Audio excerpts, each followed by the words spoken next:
If you are somebody like me who has every opportunity to go out and do what they dreamed of doing their entire life, but for some reason you just don't, I recommend you guys go and just do it. What's the point of being alive if you're not actually living? So I know I'm going to get a lot of slack for this very unpopular opinion. What else is new? But it's pretty annoying to see people praise Oscar. You know, the guy who calls his own daughter disgusting as this selfless person doing good deeds, even though he's been driving basically his wife, Kyra, to the brink of insanity for years. But anyway, today I'm not here to bag on abusive relationships. Instead, we'll be talking about a dead series Oscar started on his personal channel, where he apparently wanted to help others achieve things on their bucket list or whatever, which, by the way, did not last very long at all. It only had like one season with 3 episodes and a 6-month half-life. Well, what does that matter, Apoc? He at least helps someone while you're just sitting here spewing hatred. I'm not spewing anything. I just live by realities and perspectives because I'm a boring, logical sociopath. Not my issue if you can't handle it. But from my observation,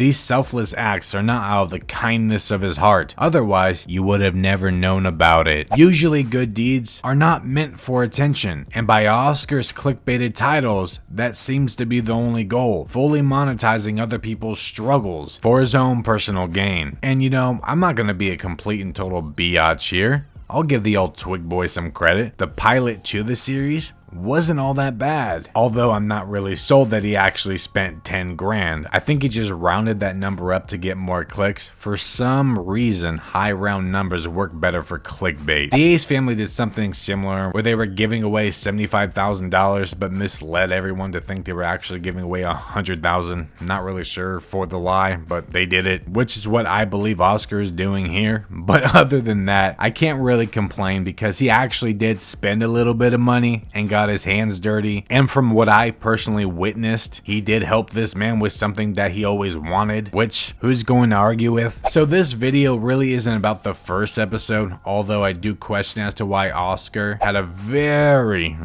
pink phone cover, not very manly, and also had me on his wallpaper photo. But moving forward, recently, about a month ago or so, Oscar pushed out another episode 3, called I Bought a Stranger a Car, where, yeah, you guessed it, a car was bought for a stranger, and right away the red flags begin. Like, I don't know, the video being posted on okbaby and not his personal channel, where he has 2 prior episodes where he started the damn series, which also seems very misplaced among all the child and clickbait. Mind you, okbaby is a family vlog channel. It literally makes 0 sense to post that type of content on a channel focused on family life. So obviously, this was just a money move. Oscar doesn't have nearly the amount of subs on his personal channel compared to okbaby or even Kyra's personal channel. So it seems that he was just seeking attention and the biggest payout. Okay, let's hate on things that don't really matter, especially when you compare them to other things, such as Asian hate, the global pandemic, and a satanic cabal who seeks full control through depopulation. So much went wrong during the making of this video. Like what? You waiting over 2 years to post it? Do you see what I'm talking about here? Does this really look like an okbaby video? Dude just wanted money. I really like the way my first video went, so I tried to follow the same formula. This episode is nowhere near as good as the first one. It's like night and day. You can't even compare the two, especially when the bar is set much lower. Go to a high traffic location, hold your sign, and wait for someone to come up to you and ask what you're doing. So Oscar's kindness here is pre-pandemic, which is obvious because no one is wearing a mask. When I said it's been years since he apparently started this whole bucket list thing, I was not kidding. It's been roughly 3, which no one can blame on the pandemic. He had a whole ass 14 months to help more people before COVID was even a thing. And even if so, there are many ways he could have helped others, especially the people who follow him and idolize him for some reason during 2020. But instead, he chose to buy a second home to apparently save money, and that he instantly regretted. Alright, I think I found the spot I want to hang out at. This seems like a high traffic area, but I got my sign and now it's time to just wait. I want to make your dreams come true. You'll notice that he uses the word dream pretty loosely here. Wait and see who's curious enough to ask what this is about. It's funny because no one seemed to really give a damn. Oscar was apparently standing out there for hours and didn't have one taker. That is until this man. No? Fire! No, I really am. I'm trying to make your dream true. Fire! Bro, that guy in the truck has no chill. Oh, dude, that one kind of hurt. What a sad man. How can you think I'm lying? What is he trying to? What do people think I'm selling? I don't know. A lie? Let's not pretend that people don't scam or take advantage of others. YouTubers, content creators, influencers do it on the daily. Shit, the only reason Oscar's out here doing this right now is to look good and to make more money off an apparent good deed. It's quite comical though. Whenever someone like me comes along, you know, a jealous hater, and expresses their opinion on these types of people, calling something about them or their life sad, and I get labeled as an apparent no-life loser. Just an envious, hateful bitch. But when Oscar or some other cuck boy that we all know and love calls someone pathetic or sad, or makes a comment about their life that they know nothing about, they're just stunning and brave. And Oscar knows nothing about this man, so who is he to judge if he's sad or not? I mean, I'm just using their logic. We don't know if this man was scammed by some douche holding up a sign saying, I want to make your dreams come true. Calling him sad isn't spreading positivity, Oscar, and we all need more of that in life, right? In this dark world. So stop spewing hate and be kind. My god, that makes me want to puke. Anyway, past this point, the audio's pretty bad, like really bad. So we're just gonna cut that out and skip right to where Oscar found the dude that he apparently wants to help. I think I got enough to get to a gas station. Let's just go get gas. Start it up and you say you put some gas in for it. How do I repay it? Or? No, you don't pay back. Actually, the way you're gonna pay me back is every time I help somebody out,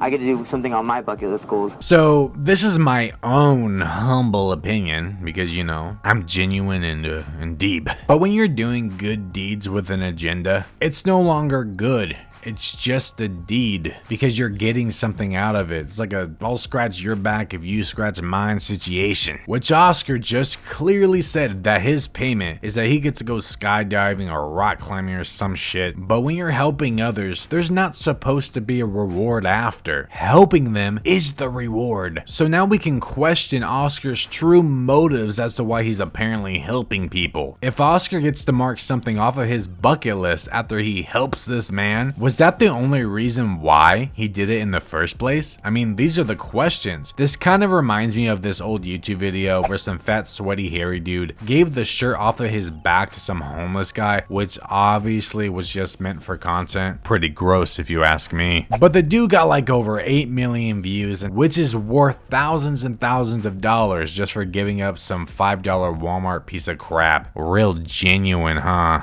Got 16 kids and I've raised them, but now I can't take care of myself. No, it's hard. I get it. Life's hard, man. I completely understand. Yo, did this dude just say he's had 16 children? That is fucking insane. I can't even imagine that, dude. I only had 2. But at this point in Oscar's life, he's only had 2 as well. Not to mention, Oscar comes from money and quickly blew up on this platform at a very young age. Bought his first home at roughly 19 years old. From vlogging, from picking up a camera and vlogging his normal life. While this man is living in a crappy RV and can't even afford car or gas to find work. Oscar has no idea what this man has gone through and is still going through. His biggest worry today is that Kyra won't let him live his life, which apparently almost cost them their relationship. Silver's RV cost me $98 to fill up.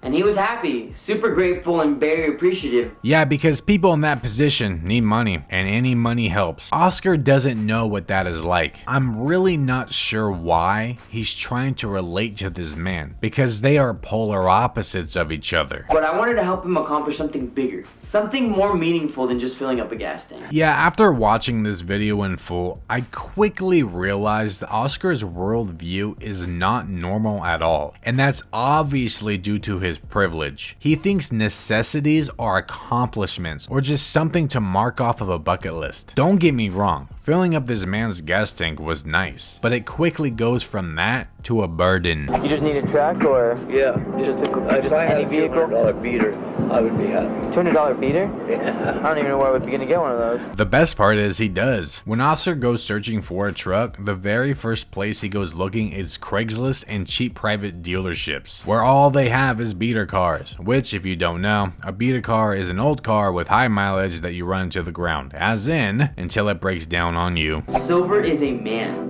who hasn't given up on himself and still wants to work his way out of the position that he is in. That is inspiring, and it humbled me. Humbled you, huh? This is the same guy who ditched his wife and family at Disney so he could fuck off and go skydiving. It's been about 2 weeks, and we have had absolutely no luck finding a truck. Every single truck we have been interested in has been an attempted scam. Maybe that's because all you seek is cheap Craigslist cars. They don't want to talk to us over the phone. They don't want to text us. They want to email us directly. They don't ever want to meet in person. They have some excuse as to why they're going to have to transport it to you. Yeah, well, if you went to a real dealership, these things could be easily avoided, but I guess making someone's dreams come true has a budget. Oh, and if you need further proof that this kindness went off into the wind, Wednesday, September 5th was in 2018. The other trucks we've been looking at have way too many miles. Think it's going to run very long, which is like, what's the point of getting Silver a truck? And the rest of the trucks need some sort of repair that would be cheaper just to get a nicer car for the same amount as that repair would cost. This is coming from a guy who ends up actually getting a truck that literally needs repairs and didn't even know the extent of the damage or how much it would cost. Bruh. Silver gave me his contact information on the back of an old receipt, I believe, or like a small piece of paper. And when I was cleaning out my truck, I think I threw it out on accident. Seems pretty irresponsible for someone trying to help this man. So now I have to retrace my steps, go back to where his RV was parked, speak to the person whose house he was in front of,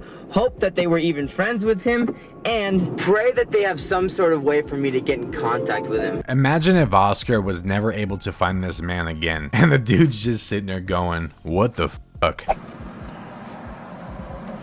See, no mask, pre-pandemic. But moving forward, skipping past all the dribble once again, Oscar actually does get back in contact with Silver, or whatever the hell his name is, and then meets back up with him, and apparently finds a truck.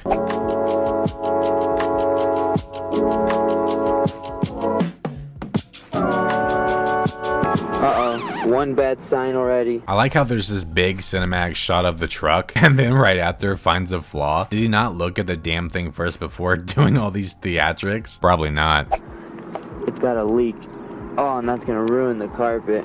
Can't tell if the window's not rolled all the way or what's going on, but that's not a good sign. I'm guessing he did not inspect the truck prior. Now, I have no idea how much it would cost to fix a leak like that. I actually don't know much about cars in general. Claims he doesn't want to buy a truck that would cost more to repair, but then wants to buy a truck without knowing how much it would cost to repair it. Cool. As badly as I'd like to just show up to Silver's with a car that's completely his, I'd rather not make mistakes in this buying process and cost Silver more dollars later down the road. Doesn't want to make mistakes during the buying process, but considers buying a truck that has damage. Which, by the way, people, the repairs that the truck needs, that he just seemed to find out when he opened up the car door, did not change his mind on buying it. Let me know, is this a good enough car for you? Get out of town. Dude, check it out though. No way. No, check it out though. Tell me if it's good. I don't know, I see a leak. So, to be clear, even though I don't believe Oscar is being genuine because there's an agenda behind his so-called kindness, I'm not going to be a complete Debbie Downer. No matter what, at the end of the day, buying this truck does help this man in some form. But the reason I press the issue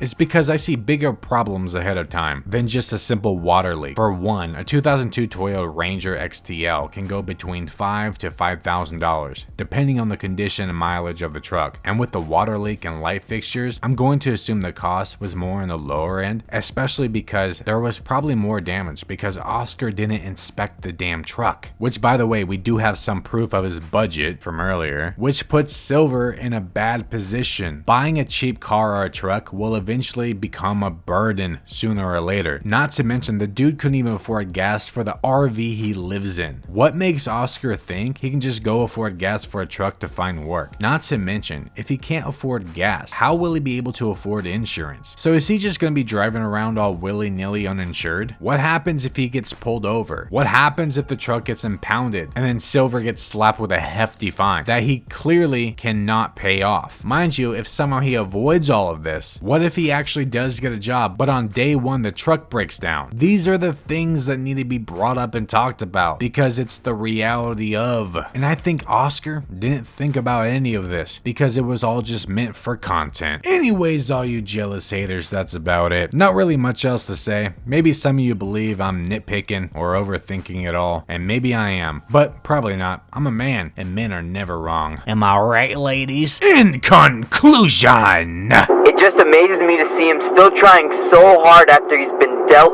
such a crappy hand. It's crazy. Wow.